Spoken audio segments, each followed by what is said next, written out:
According to the American Wind Energy Association, Iowa was first in the nation for generating the most electricity from wind power in 2014. The growing presence of wind turbines in local communities contributed to that achievement, specifically a wind farm in Fayette County. From windmills to wind turbines, wind energy in Iowa has come a long way throughout the years. Clean energy companies like RPM Access are making wind turbines more visible by creating wind farms in Iowa counties. We looked at these areas and we knew that the bigger turbines were available, so we ended up putting a tower that's 100 meters in the air with a 100-meter swept area. So it ended up being a very, very good area for these turbines. Fayette County was chosen for the Hawkeye Wind Farm, which has a total of 15 wind turbines.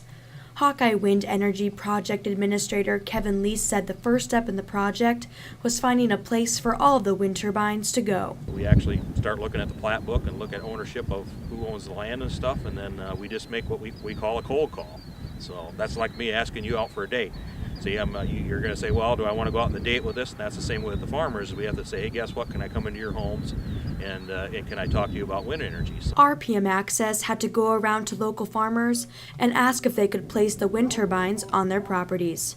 One of those farmers was Kevin Bergman. There's a company that started this up, and they went around to area farmers that they did a survey to see where it was suitable to put these windmills as far as the wind speeds and stuff. If the farmer agreed to the 30-year contract, the company could take some of their farmland to make room for the wind turbine. Believe it or not, a lot of people think that the wind turbines take a lot of property out when, actually good farmland.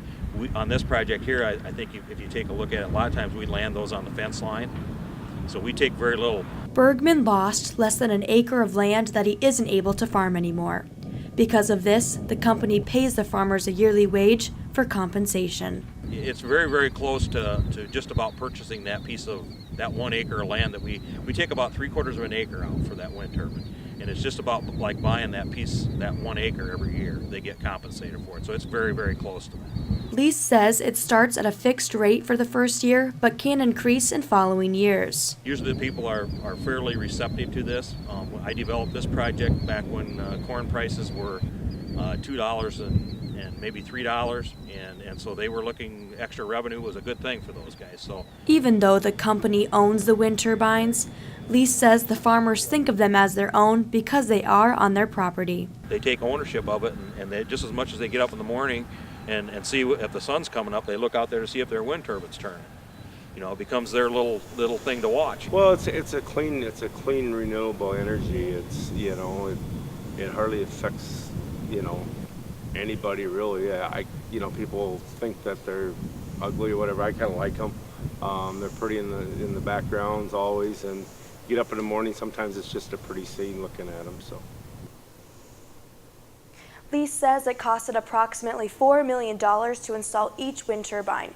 He also says the project will bring in excess of $18 million worth of tax revenue into the counties, which will benefit local school districts.